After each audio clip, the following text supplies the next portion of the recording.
Para vencer sus retos demográficos y ecológicos, Europa necesita profundizar en la sostenibilidad demográfica. Rainer Klingholz. Si pregunto a alguien de los telespectadores que levanten la mano aquellos que sepan cuántos habitantes hay en este mundo, bueno, pues serán muchos los que me dirán, pues algo así como entre 6.000 millones y 7.000 millones de ciudadanos metidos en este planeta que va a 240 kilómetros por segundo en el espacio. Pero si les preguntamos, si me preguntan a mí, ¿qué va a pasar con los jóvenes? ¿Qué va a pasar con los mayores? ¿Qué va a pasar con la población femenina? ¿Qué va a pasar con las tasas de empleo? Resulta que el desconocimiento nuestro es escandaloso. Y es tan escandaloso, y eso es más grave, el desconocimiento de la clase política, de saber si ellos podrían perfilar estos movimientos poblacionales de jóvenes, de mayores, femeninos, a nuestro gusto, que fuera una estructura más justa o, digamos, menos injusta de lo que, si no hacemos nada, será dentro de unos años. Europa tiene la tasa de fertilidad más baja y la población más vieja del mundo. Además, la cantidad de habitantes comenzará a disminuir en breve. Eso hace insostenible el sistema del bienestar y que Europa siga siendo competitiva. Pero ¿cómo puede un grupo cada vez menor de trabajadores en activo generar la riqueza necesaria para mantener a un grupo cada vez mayor de jubilados? Pues bien, ha de haber una adaptación de todos al nuevo escenario. Los países que aprendan a vivir en prosperidad con una población envejecida, estancada o incluso que se reduce, serán los que marquen la tendencia para un futuro sostenible. En primer lugar, si la esperanza de vida es cada vez mayor, la edad de jubilación debe postergarse, para equilibrar los años que estamos trabajando con los que cobramos una pensión del Estado. En segundo lugar, si la tasa de natalidad es cada vez más baja, quiere decir que en el futuro tendremos menos cerebros brillantes. Por lo tanto, para ser más competitivos y productivos, es esencial que los ciudadanos estén mejor formados y calificados. Hay que invertir recursos en educación, en ciencia y en tecnología. No es tan importante la cantidad de habitantes que haya como la capacidad que tengan y lo productivos que sean. En tercer lugar, debemos integrar mejor a los inmigrantes. ¿Cómo? Pues según Rainer Klingholz, nuestro entrevistado, haciendo que sean más productivos, mejorando la eficiencia de los sistemas educativos y de sanidad, adoptando más políticas modernas de ayudas a la familia y asegurándonos de que los sistemas de seguridad social son a prueba de demografía. Y en cuarto lugar, hay que diseñar mejores políticas de igualdad y de conciliación de vida laboral y familiar. La economía necesita que la mujer trabaje, pero también que haya niños. Por eso, familia y trabajo deben ser compatibles, pero para los dos sexos, hombres y mujeres.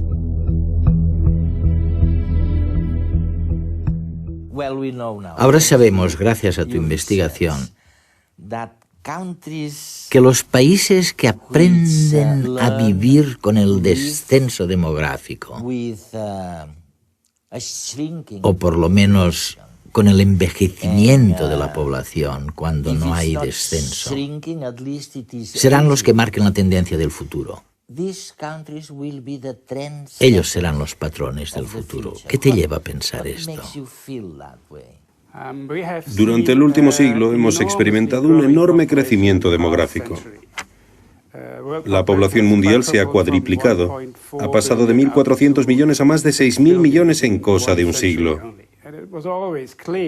Siempre supimos que esta tendencia acabaría interrumpiéndose en algún momento en alguna región del mundo. Además, como vivimos en un planeta limitado, no podemos reproducirnos indefinidamente. Contamos con recursos finitos. Así que siempre estuvo claro que el crecimiento se detendría en algún momento. Para algunos países, por lo menos. Y siempre supimos que sucedería en Europa, porque Europa fue el continente en el que empezó la denominada explosión demográfica en el siglo XVIII, como consecuencia de los avances médicos e higiénicos.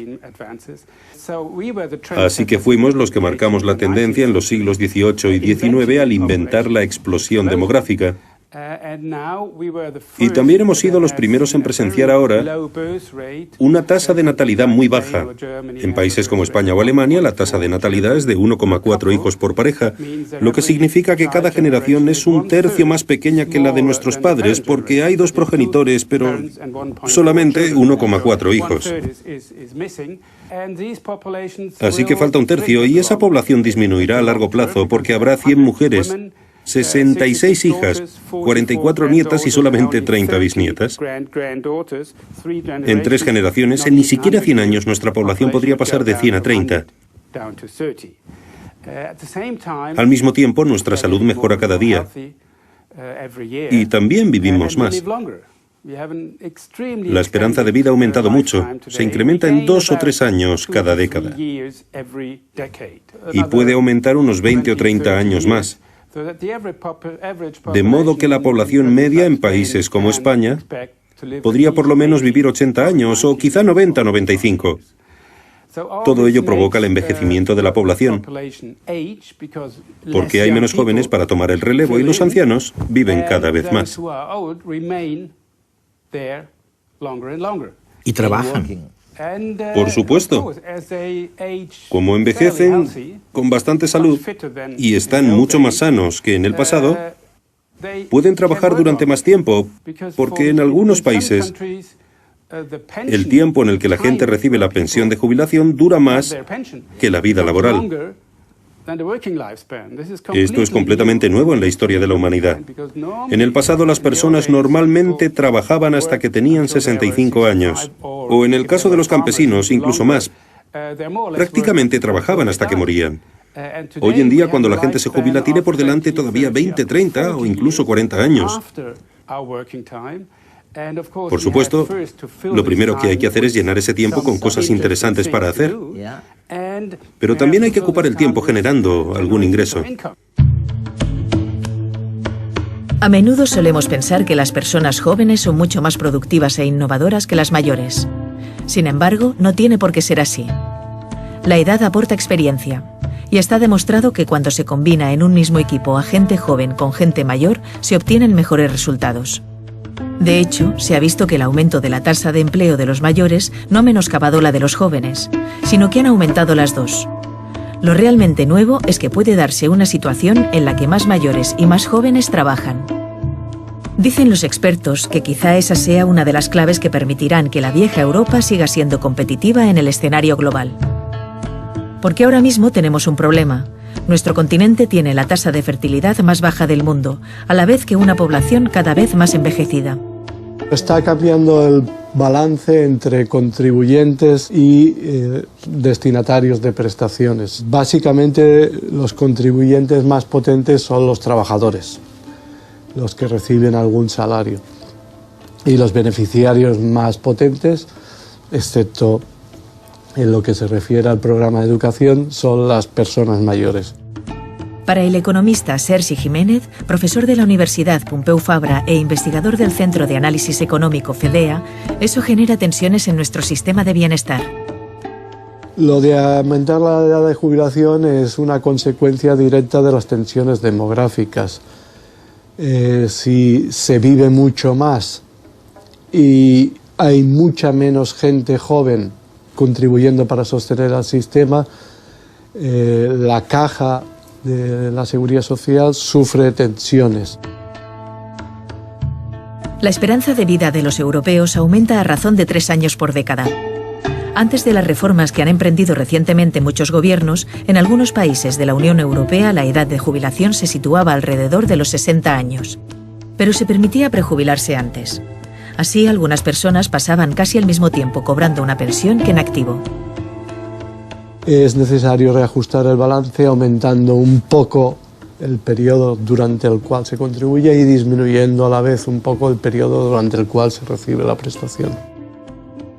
Un pensionista actual español recibe el 80% de su último salario, que puede ser desde 600 euros a 2.400 euros. Eso en relación al salario medio, que es unos 1.600 euros, es mucho. Un pensionista en Alemania cobra aproximadamente el 25% de su último salario, o 30%. Y en Estados Unidos igual. La única diferencia es que el nivel de salario en Alemania o en Estados Unidos es relativamente más alto. Pero en términos de generosidad relativa respecto a la posición del trabajador medio, el sistema español es muy generoso. Y eso no se comenta. Aunque no existen fórmulas mágicas, los expertos proponen flexibilidad. Por ejemplo, aumentar la edad de jubilación, pero ligarla a la evolución de la esperanza de vida y al nivel de crecimiento del PIB. La realidad demográfica y social ha cambiado, y no nos queda otra que adaptarnos.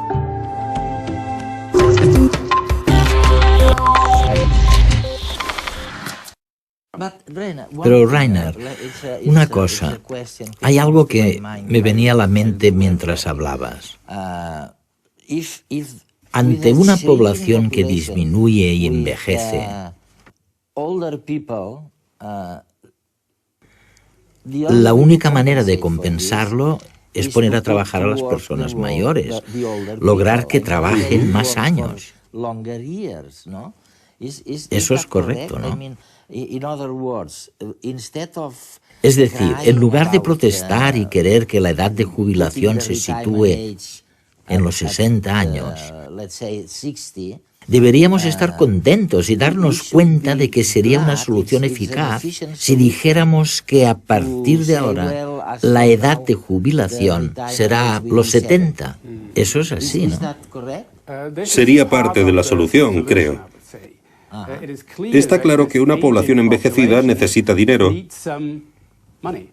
porque los mayores necesitan pensiones, necesitan un buen sistema de atención sanitaria y de cuidados, y solamente pueden pagarlo los que trabajan.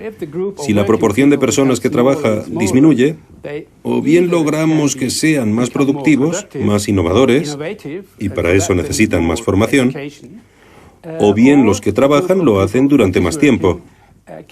Sin embargo, de nuevo, solamente podemos lograrlo con una educación adecuada porque sin una formación apropiada, la probabilidad de perder el empleo a los 50 o 55 años es bastante elevada. No es posible conservar el trabajo hasta los 70 o 75 años sin la formación adecuada. Estás tocando un asunto crucial. Es el de la educación. Vaya, según lo que dices, mis telespectadores podrían sacar la conclusión de que con la formación adecuada, si uno invierte en nuevos temas, nuevas competencias, nuevas habilidades, probablemente resulte que los mayores que trabajen sean tan productivos que los jóvenes no tengan que tener miedo de no encontrar un trabajo, porque los mayores trabajan. Sí, hoy en día en muchos países como Alemania, e incluso en Francia, muchos creen que hay que hacer que los mayores dejen de trabajar para evitar el desempleo entre los jóvenes. Es decir, que los mayores les quitan lugares de trabajo. Sin embargo, si analizamos las tasas de ocupación de personas mayores en varios países europeos, el índice más alto de ocupación entre personas mayores lo hallamos en países como Suecia, Dinamarca, Suiza y Gran Bretaña. Y si miramos la tasa de desempleo global, estos países también tienen de lejos las tasas más bajas de desempleo. Y también tienen las tasas de desempleo más bajas entre los jóvenes. Esto solamente puede significar que las personas mayores, de 60 o 65 años, sin duda ocupan un puesto de trabajo, pero a la vez son tan creativos, tan productivos, que crean más ocupación al mantenerse en activo.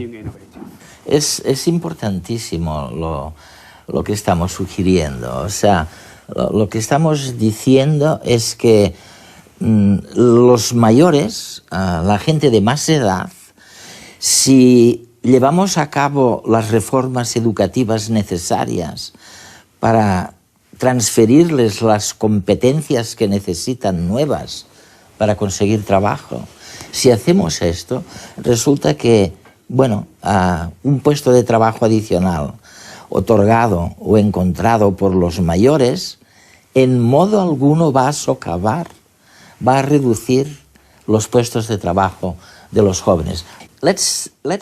Pensemos ahora un poco en las mujeres, en la diferencia de sexos, en los hombres y las mujeres. Se dice, bueno, no hablemos de suposiciones, hablemos de la situación real. Y la situación real es que yo vengo de un país como España, en el que sucede algo muy extraño con las mujeres y el empleo. La tasa de fecundidad es baja, muy baja, una de las más bajas de Europa. Cada mujer tiene un hijo, coma algo.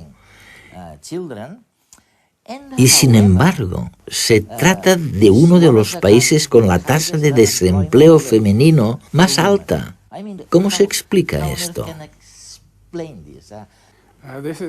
Es bastante poco corriente porque tenemos otros países europeos como los escandinavos, Suecia, Finlandia, Noruega, Dinamarca e incluso Francia y Países Bajos, en los que hay una tasa de ocupación femenina muy alta junto con una tasa de fecundidad también alta.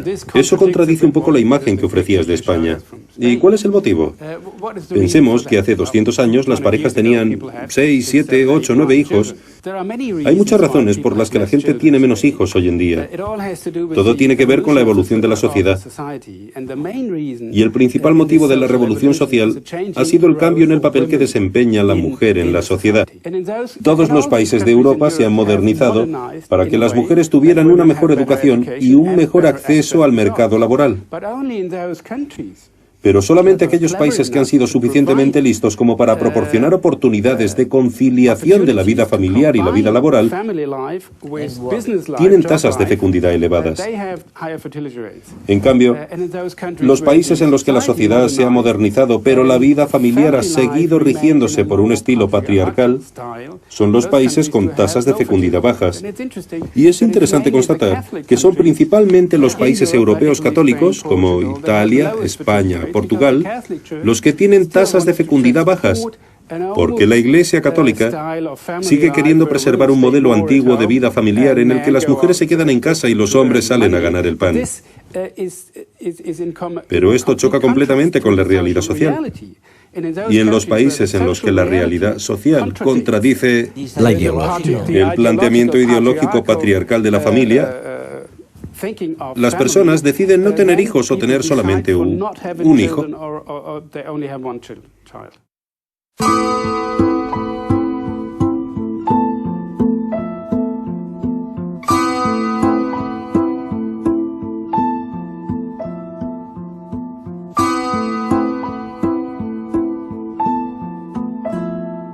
En Noruega lo que pasa es si has trabajado 6 de los últimos 10 meses antes de que tienes el niño, tienes tu sueldo como un año con baja maternidad, sí. Y entre los padres lo pueden dividir este año. Los primeros 9 semanas tiene que coger la madre. 3 semanas antes de tener el niño y 6 semanas, los primeros 6 semanas. Y después el padre tiene que coger 10 semanas. Entre los dos pueden elegir cómo hacerlo, hacer 50-50 o hacer, sí. Hasta que tienes 18 años hay algo que recibes cada mes, que es igual 125 euros o algo así. Y también, si quieres quedarte en casa con los niños y que no van a guardería, recibes 400 y algo euros cada mes para cada niño también, para poder, sí. Eso es los primeros 3 años. También es que en Noruega lo normal es que trabajan de 8 o 9 hasta las 4 o 5. Sí, con media hora para comer a mediodía y está. Este es lo normal. Yo creo que Noruega tiene uno de los horarios más cortos en Europa, sí. Allí hay tantas ayudas que al final la economía no te para, ¿no? Que aquí es que hay gente que no puede, y mucha, ¿no? Por razones económicas. Yo lo veo muy difícil aquí tener niños sin abuelos o sin gente al lado, ¿no? Porque veo que tengo muchos amigos que acaba a las 8 de la noche y él a las 8 duerme, así que...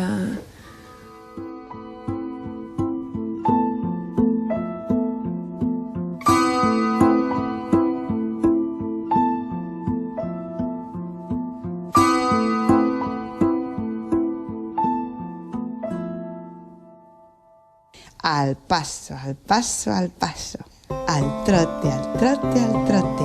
Galope, galope, galope, galope, galope, galope, galope. ¡Ah! Pues estamos los dos en el paro. Que es básicamente somos la familia tipo de este país en estos momentos. Dos jóvenes preparados en el paro con criatura. Tienes un concepto de vida que es cuando llega a un cierto grado de estabilidad y mi vida digamos, haya tenido una promoción y una progresión social, pues tendré un crío. Y al final dijimos, bueno, si te tienes que esperar verdaderamente a que las condiciones sociales sean las adecuadas en este país, es imposible. Si se aguanta el sistema es básicamente porque hay una red que es totalmente al margen del Estado, es decir, es la familia. El que te permite tener tiempo porque te recogen el crío y tal, pero es que además es el que te permite tener lo que necesitas para el crío, a base de regalos. Pues el cochecito, las mochilitas, la ropa, no sé qué, no sé cuántos. Las ayudas son el cheque bebé, que nosotros lo pillamos todavía, la ayuda autonómica está solicitada pero no ha llegado, y luego con mi prestación de paro ha habido un suplemento de 100 euros al mes por maternidad, por tener un hijo a cargo. A mí, a él no. Empezando por el tema de la baja por paternidad o maternidad. Ella tiene 4 meses y yo dispongo de 15 días. Con lo cual, lo que hace es fomentar sistemas machistas y discriminatorios. Es decir, lo que no pueden decir es que somos europeos y tengamos planes de estado del bienestar de hace 40 años, que es lo que tenemos. Y hoy en día cualquier persona que tenga una mínima responsabilidad dentro de una empresa a la que se le plantea una posible maternidad de algún trabajador, automáticamente le viene a la mente, ¡ah! Tendré que pagarle una baja, tendré que pagarle no sé qué. Es al revés, esto tendría, o sea, el empresario tendría que tener suficientes herramientas o ayudas como para alegrarse de que una trabajadora suya estuviera embarazada.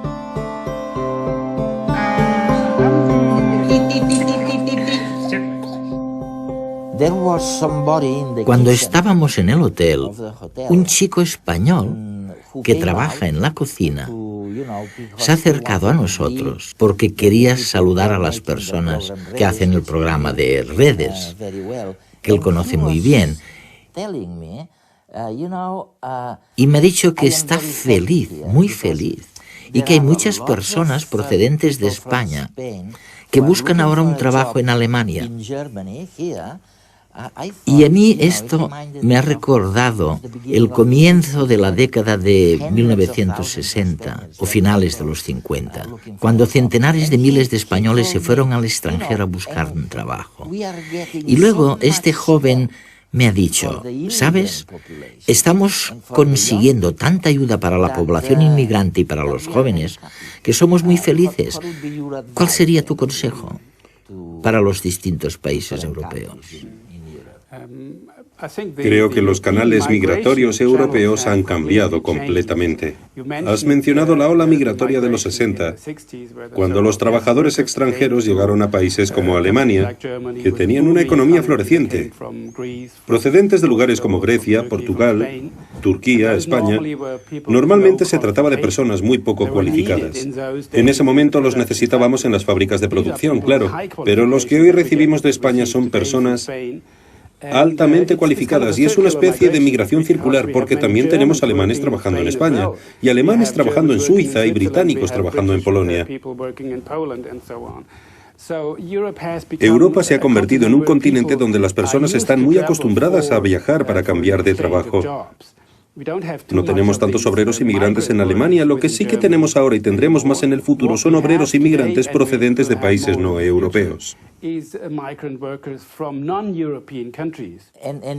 Y Europa creará tendencias para esta generación joven. Sí, en lo sí, que sí. concierne a la educación. Sin duda, globalmente, en Europa tenemos una tasa de fecundidad de solamente 1,5, lo cual es mucho menos de lo que necesitaríamos para mantener un número constante de personas viviendo en Europa. Así que sin duda recibiremos inmigrantes de países no comunitarios. Sin embargo, necesitamos especialmente inmigrantes cualificados, porque nuestra industria necesita a más trabajadores cualificados, ingenieros, médicos. El problema es que presenciaremos una competencia atroz por las personas cualificadas en el futuro, porque habrá muchos otros países con disminución demográfica. No solamente Alemania, no solamente España, no solamente Italia. De aquí a unos años, incluso países como China empezarán a disminuir demográficamente y también necesitarán... ¿Dices que disminuirá? Porque la gente... Sí, mira, China sigue creciendo, pero dentro de 10 años el crecimiento demográfico de China se detendrá.